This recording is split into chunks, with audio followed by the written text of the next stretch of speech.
I am Genesis Ward, and I will never forget the day my family abandoned me in Genoa, Italy. I stood in the crowded market, my phone pressed to my ear, listening to my sister Vanessa's voice crackle through the line.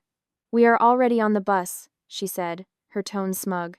"You were too slow." In the background, I heard my mother Helen laughing, her voice light and careless. "You will figure it out," she added. My father Richard's chuckle came through faintly, and then the line went dead. I stared at my phone, my hands trembling. The market buzzed around me, vendors shouting in Italian, tourists haggling over prices.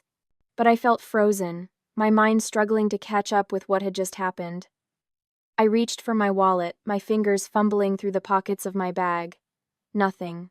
Not a single euro. My passport was gone too, tucked safely in Helen's purse along with my credit cards. They had planned this. My own family had left me stranded in a foreign country as a joke.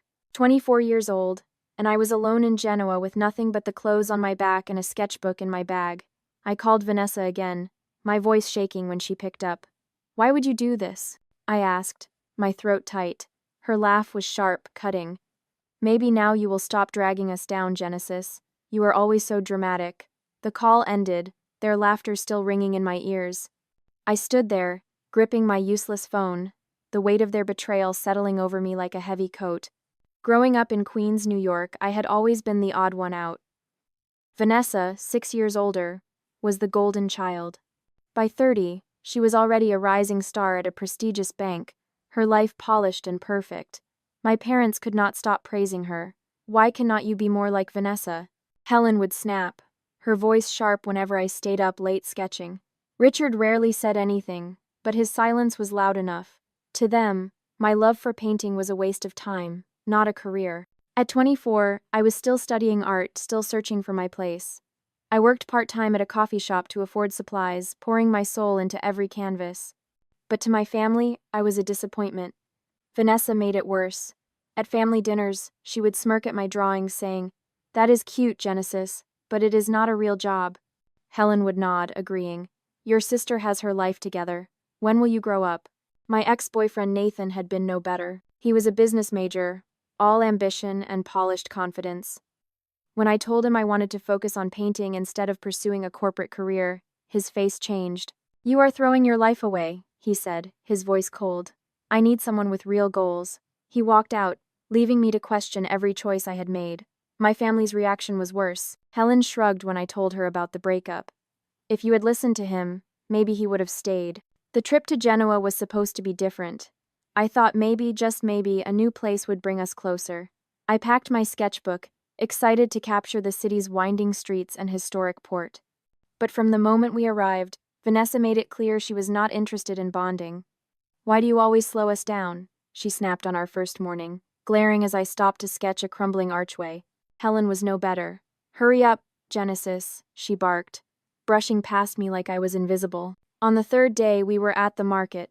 Vanessa pulled me aside, her voice clipped. "The bus to our next stop leaves at noon. Do not mess this up." I checked my watch. 11:30. I rushed to gather my things, my sketchbook still open on a vendor's table. But when I reached the bus stop, it was empty. My stomach dropped. I scanned the street, hoping they were nearby, but my phone rang instead. It was Vanessa, her voice dripping with false sweetness. "We left without you. You took too long." Now, standing in the market with nothing, I felt the full weight of what they had done. I tried calling them again, but no one answered. I thought about going to the police, but what would I say? My family left me here as a prank? I did not even have identification. Panic clawed at my chest, but beneath it was something else. Anger, a stubborn refusal to let them win. I found a payphone and used my last few coins to call the American embassy. The woman who answered was polite but firm. "Without your passport, we cannot issue travel documents immediately. You will need to come in person and fill out forms. It could take weeks." I hung up, my hands shaking. Weeks. I did not have weeks. I did not have money for a hostel or food. I was alone in a city where I barely spoke the language. The first night was the hardest. I wandered the streets as the sun set, my bag heavy on my shoulder. I found a bench near the port and sat down, pulling my jacket tight against the evening chill. Around me, the city buzzed with life. Tourists laughed over wine at outdoor cafes. Locals strolled arm in arm, their voices warm and easy. I felt invisible, a ghost in a place that did not know I existed. Hunger gnawed at my stomach. I had not eaten since breakfast, and the smell of fresh bread from a nearby bakery made my mouth water, but I had no money. I thought about my family, probably settled into their hotel by now, laughing about how they had ditched me. Vanessa would be sipping wine, Helen would be planning tomorrow's itinerary, and Richard would be silent as always, complicit in their cruelty. I opened my sketchbook, the pages filled with drawings of New York. My coffee shop, the Brooklyn Bridge, the small studio apartment I had shared with a roommate. It felt like another lifetime. I flipped to a blank page and started drawing the port in front of me, the boats bobbing gently in the water, the lights reflecting off the surface. My hands moved on their own, the familiar motion grounding me. A man walking by paused, watching me sketch. He said something in Italian, gesturing to my drawing. I did not understand, but his tone was kind. He dropped a few coins into my open bag and walked on. I stared at the money, my throat tight. It was not much, maybe €2, but it was something, a lifeline. I picked up the coins, clutching them tightly, and decided I was not going to let this break me. That night, I slept on the bench, my bag tucked under my head. The air was cold, and I woke every few hours, shivering and disoriented. But when the sun rose over Genoa, painting the sky in shades of orange and pink, I felt something shift inside me. I was still here, still standing, and I was not going back to them. The first week in Genoa was a blur of survival. I spent my days at the port sketching tourists, a cardboard sign propped beside me that read portraits, €5. Most people walked past without a glance, but every few hours someone would stop. A couple wanting a quick drawing, a family with kids, an older woman who sat patiently while I captured her face. Each sale meant food, a loaf of bread, or a handful of fruit from the market. At night, I returned to the bench near the water. I learned to sleep lightly, waking at every sound, my bag clutched tightly to my chest. The cold seeped into my bones, and I would pull my jacket over my head, trying to block out the wind. Hunger was constant, a dull ache that never fully went away. I rationed what little money I made, knowing I could not afford to waste a single euro. One afternoon, a woman stopped at my makeshift booth. She was older, maybe in her 60s, with sharp eyes and a weathered face. She studied my sketches without saying a word, then gestured for me to follow her. I hesitated, but something in her expression felt safe. She led me to a small hostel a few blocks away, its paint peeling and its sign faded. Inside, the air smelled like coffee and old wood. The woman, whose name was Maria, spoke broken English. "You need place?" she asked, her voice gruff but kind. I nodded, not trusting myself to speak. She looked at my sketchbook, then at me. "You draw me. One picture. You stay one night." I agreed immediately, my hands shaking as I set up my pencils. I spent 2 hours capturing her face, every line and shadow, pouring my gratitude into the work. When I finished, she nodded, satisfied, and handed me a key to a small room upstairs. That first night with a roof over my head felt like a miracle. The bed was narrow and the mattress lumpy, but it was warm. I lay there staring at the ceiling, my mind racing. Maria let me stay longer in exchange for cleaning the hostel, scrubbing floors and changing sheets. It was hard work, but it gave me time to think, to plan my next steps. During breaks I sketched, selling portraits in the piazzas to anyone who would stop. The embassy process was slow and frustrating. I went in person, filling out forms and explaining my situation to a bored clerk. "Without your original documents, this will take time," he said, handing me a stack of papers. "I need proof of identity, travel history, a police report." I left with a sinking feeling, knowing it could be weeks before I had the paperwork to go home. But as the days passed, I started to wonder if I even wanted to go back. 2 months in, I was still living at Maria's hostel, still scraping by on portrait sales. Then I met Tyler Reed. He was a street artist, crouched on the cobblestones near the cathedral, creating a massive chalk mural of the ocean. I stopped to watch, mesmerized by the way his hands moved fast and confident. He glanced up, catching me staring. "You draw?" he asked, his American accent catching me off guard. I nodded, holding up my sketchbook. He stood, wiping chalk dust on his jeans, and flipped through my pages without asking. His expression was unreadable. "You have got talent," he said finally. "But you are playing it safe." I bristled at his bluntness. "I am just trying to survive." He shrugged. "Survival is not the same as living. You want to make real money? Stop drawing what tourists want and start drawing what you want. I did not like him at first. He was cocky, always pushing me to take risks I was not ready for. But over the next few weeks, he kept showing up. He would find me at my usual spot, critique my work, and drag me to street fairs where other artists sold their pieces. "You need to charge more," he said once, watching me sell a portrait for €5. "That is worth 20, easy." I laughed, bitter. No one is paying €20 for my sketches. He looked at me, his expression serious. "Not if you keep undervaluing yourself." Tyler introduced me to other artists, a loose group who gathered in the evenings to share supplies and advice. They were kind but wary, and I felt like an outsider. One night, over cheap wine, Tyler asked why I was in Genoa. I told him the truth, about my family leaving me, about having nothing. He did not flinch, did not offer hollow sympathy. "That is rough," he said, "but you are still here. That counts for something." His words stuck with me. I started pushing myself, experimenting with bolder colors and larger pieces. Tyler helped me land my first real job, a mural for a small cafe near the port. The owner, Luca, was skeptical. "You think you can do this?" he asked, gesturing to the blank wall. I nodded, more confident than I felt. I worked through the night, my hands aching, blending blues and golds into a scene of the Ligurian coast. By morning, the wall was alive with light and motion. Luca paid me €65, more money than I had seen in weeks. The embassy finally called 3 months after I arrived. "Your temporary travel document is ready," the clerk said. "You can return to the United States." I stood outside the building, the paper in my hand, and felt nothing. No relief, no excitement, just a hollow ache. I thought about Queens, about Helen's sharp voice and Vanessa's smirk. I thought about going back to a life where I was invisible, where my dreams were a joke, and I realized I did not want it. I called the embassy back the next day. "I am staying," I said. The clerk sounded confused. "You do not want the document?" I hesitated, then said, "Not yet. I will let you know." I hung up, my decision made. Genoa was not easy, but it was mine. I was building something here, something my family could not touch. Tyler was the first person I told. He grinned, slapping me on the back. "Smart move. Now let us get you into a real gallery."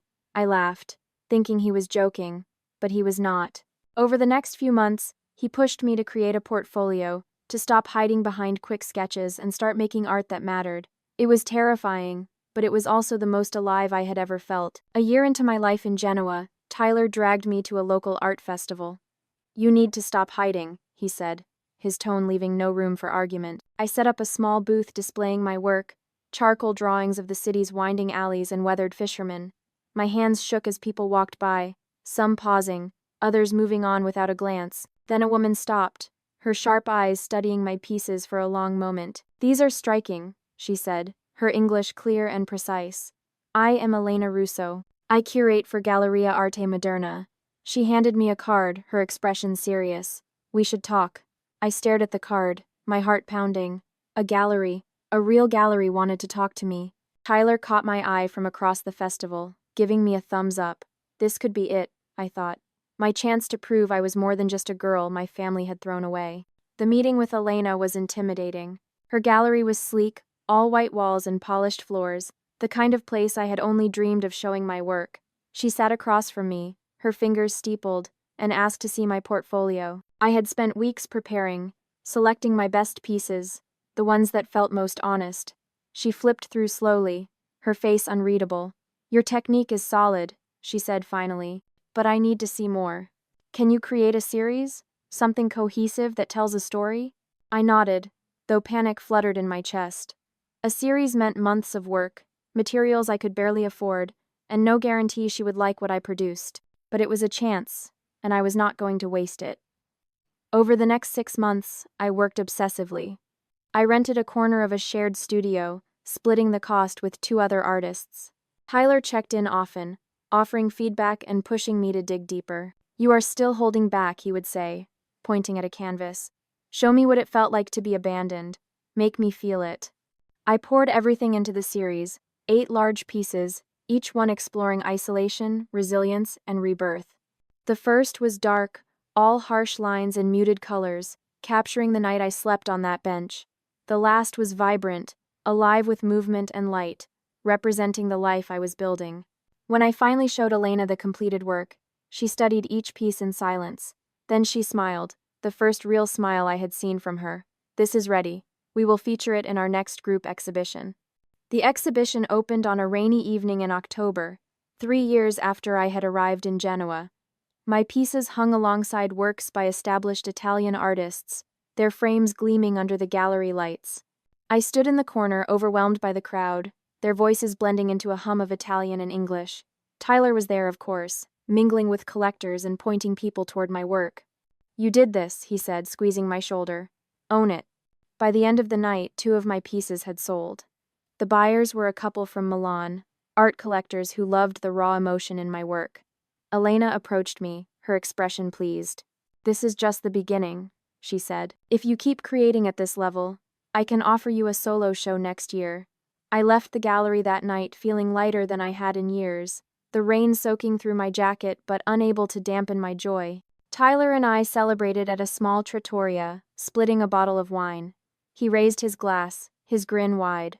"To you, Genesis Ward, from sleeping on benches to selling in galleries." I laughed, clinking my glass against his. "I could not have done it without you." He shook his head. "I just opened a few doors. You walked through them." Our partnership had evolved over the years. What started as his mentorship became a collaboration, both of us pushing each other to grow.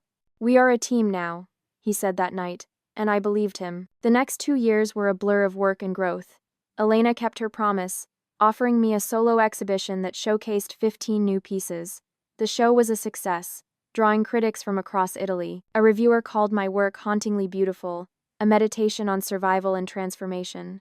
Sales picked up, and I started earning enough to move into a small apartment, my first real home in Genoa. Tyler and I began planning a joint exhibition, blending our styles to tell a story of grit and defiance. Life was not perfect. There were still nights when I lay awake, thinking about my family. I wondered if Helen ever regretted what she had done, if Richard felt any guilt, if Vanessa ever thought about me at all.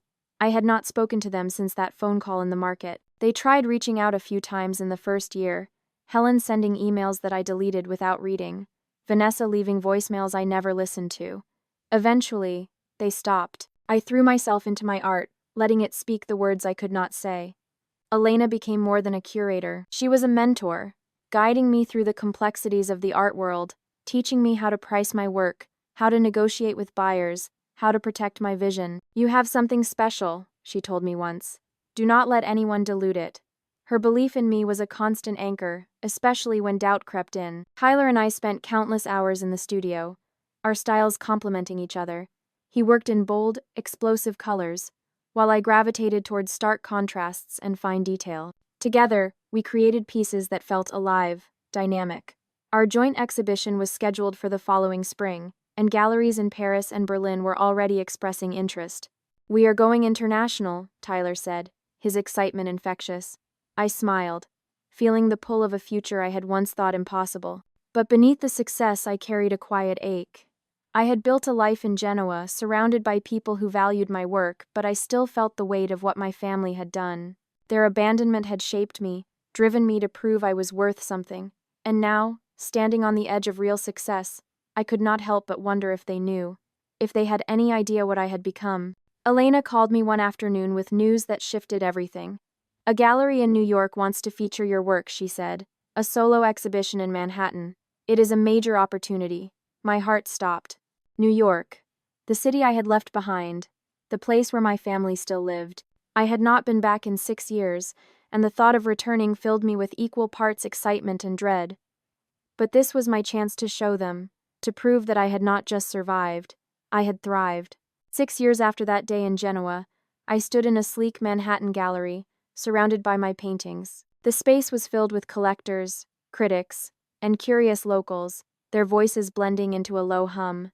My work hung on pristine white walls, each piece a chapter of my journey from abandonment to triumph. I wore a simple black dress, my hair pulled back, trying to look calm despite the nervous energy coursing through me. Tyler was there, his presence a steady anchor. He had flown in from Chicago, where his own career had taken off, his murals now featured in galleries across Europe. We stood together near the entrance, watching the crowd move through the space. "You made it," he said, his voice warm. "Back in New York on your terms." I nodded, my throat tight.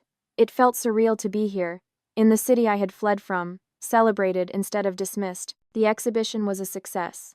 By the end of the first hour, red dots marked half my paintings, indicating sales. A critic from an art magazine approached, asking about my process, scribbling notes as I explained how each piece reflected a moment from my time in Genoa.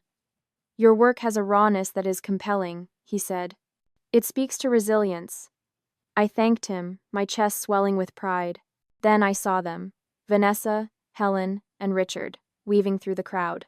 My stomach dropped, the air suddenly feeling too thin. They had not changed much. Vanessa's hair was shorter, her designer suit impeccable. Helen's face was more lined, her expression carefully neutral. Richard looked older, his shoulders slightly hunched. They approached slowly, their eyes scanning the paintings, lingering on the price tags. "Genesis," Vanessa said, her voice bright but strained. "This is incredible. We are so proud of you." Helen stepped forward, her hands clasped. "We have missed you so much. We made a terrible mistake leaving you like that." Richard nodded, his face stiff.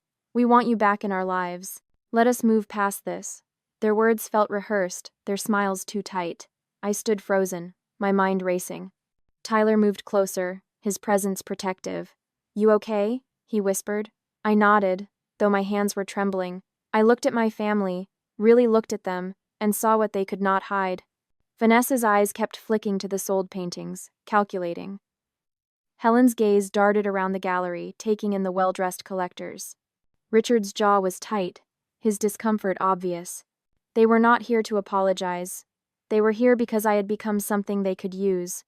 "I am glad you came," I said, my voice steady. "But I do not think we have anything to say to each other." Vanessa's smile faltered. "Genesis, do not be dramatic. We are family. Family does not abandon each other in a foreign country," I replied, my tone sharper now. "You left me with nothing. No money, no passport, no way home. And you laughed." Her face flushed, her composure cracking. "That was years ago. You need to let it go." Before I could respond, Richard's voice cut through.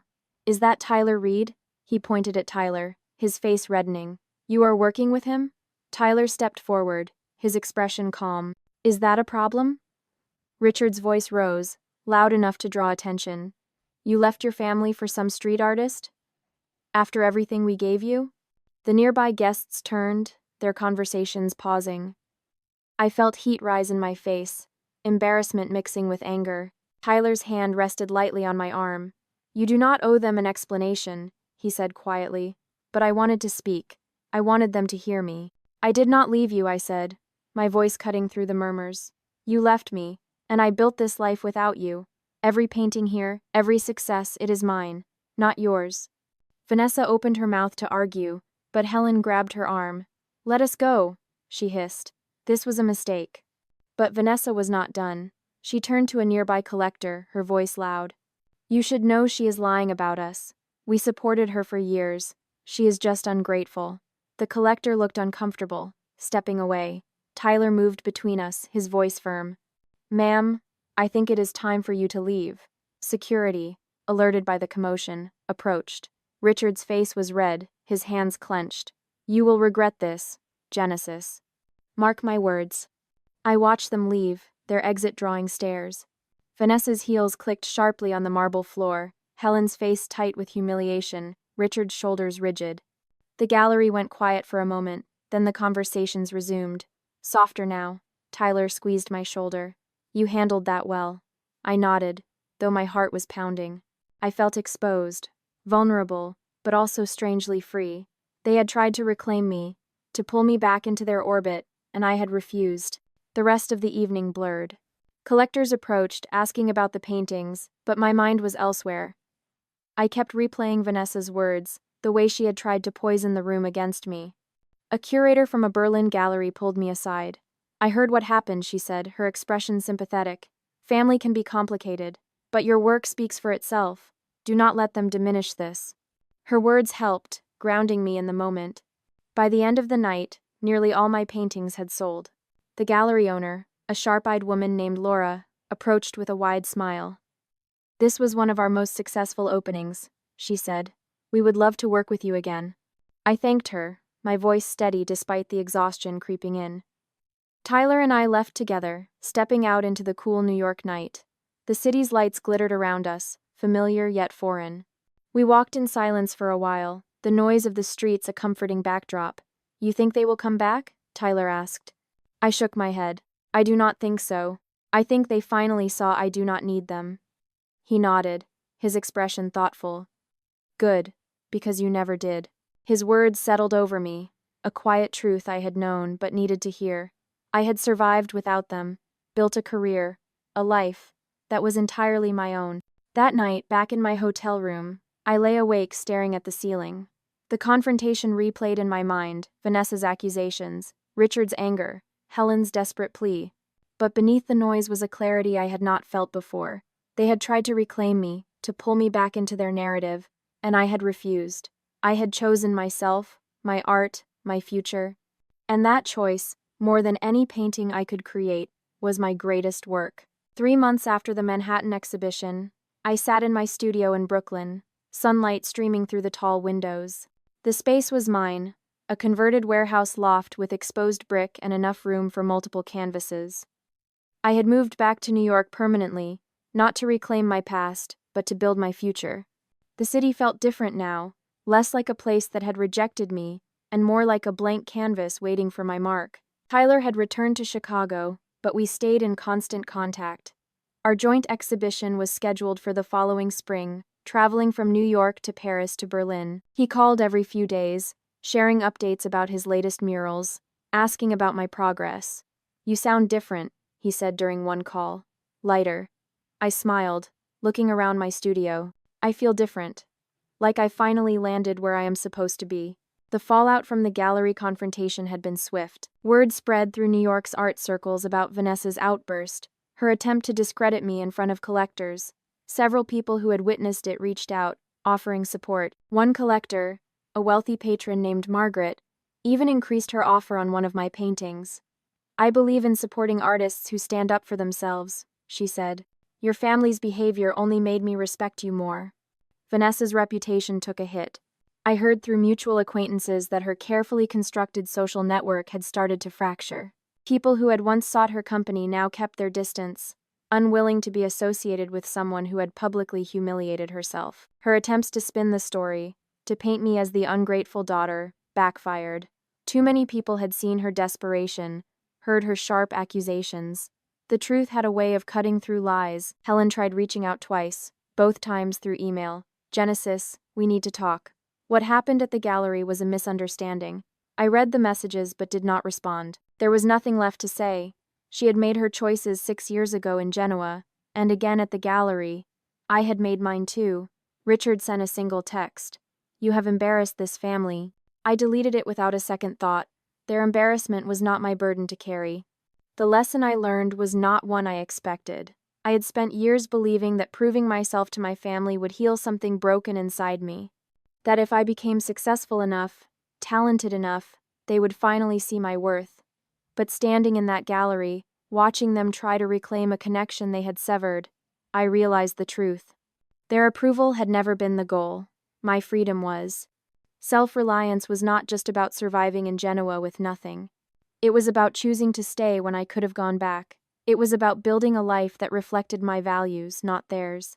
Tyler had shown me that real support did not come with conditions, that people who believed in you did not wait until you were successful to show up. He had been there when I was selling sketches for euros, when I was scrubbing floors at Maria's hostel, when I doubted every brushstroke. My art became more than a career.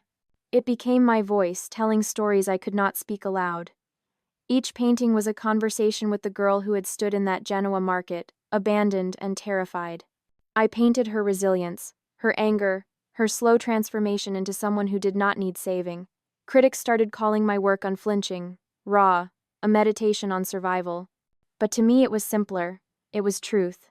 6 months after the Manhattan show, Laura, the gallery owner, called with news. "We have interest from the Museum of Modern Art. They want to acquire one of your pieces for their permanent collection." I sat down, my legs suddenly weak. MoMA.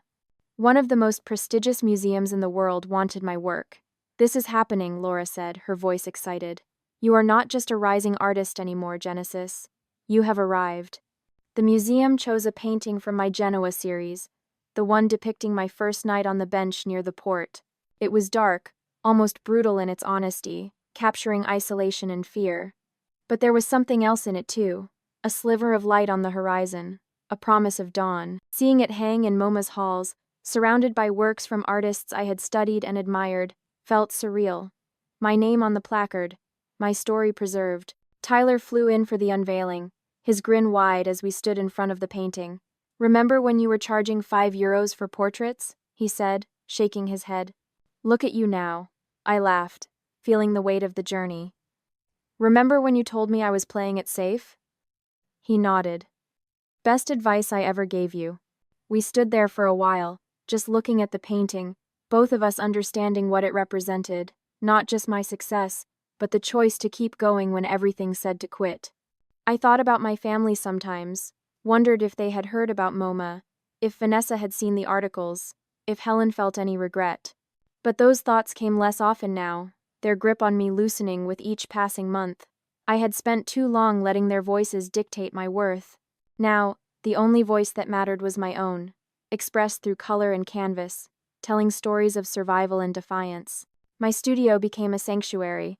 I worked long hours, sometimes through the night, driven by ideas that demanded to be captured. I was preparing for the joint exhibition with Tyler, creating pieces that pushed my boundaries. He was doing the same in Chicago, and we shared progress photos, critiquing and encouraging each other. "This is going to be massive," he said during one video call. "People are going to lose their minds." The art world embraced me in ways I had not anticipated.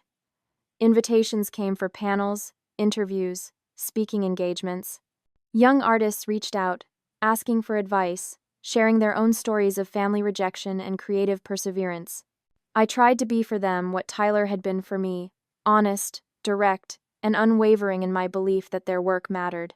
"Your family does not get to define you," I told one young painter. "You do." As I sat in my studio that afternoon, a half-finished canvas in front of me, I felt a peace I had not known was possible. The girl who had been abandoned in Genoa was still part of me, her fear and anger woven into every brushstroke, but she was not all of me. I was also the woman who had chosen to stay, who had built a life from nothing, who had turned betrayal into fuel for creation. My phone buzzed with a message from Tyler. "Paris confirmed. Spring exhibition is go." I smiled, setting down my brush. The future stretched out before me, full of galleries and cities and canvases yet to be painted. I had learned the hardest way that family was not always who you were born to. Sometimes it was who you chose you back, who showed up when it mattered. And I had found that family, not in Queens, but in the streets of Genoa, in the studios of fellow artists, in the quiet support of people who believed in my vision. I picked up my brush again, adding a slash of crimson to the canvas.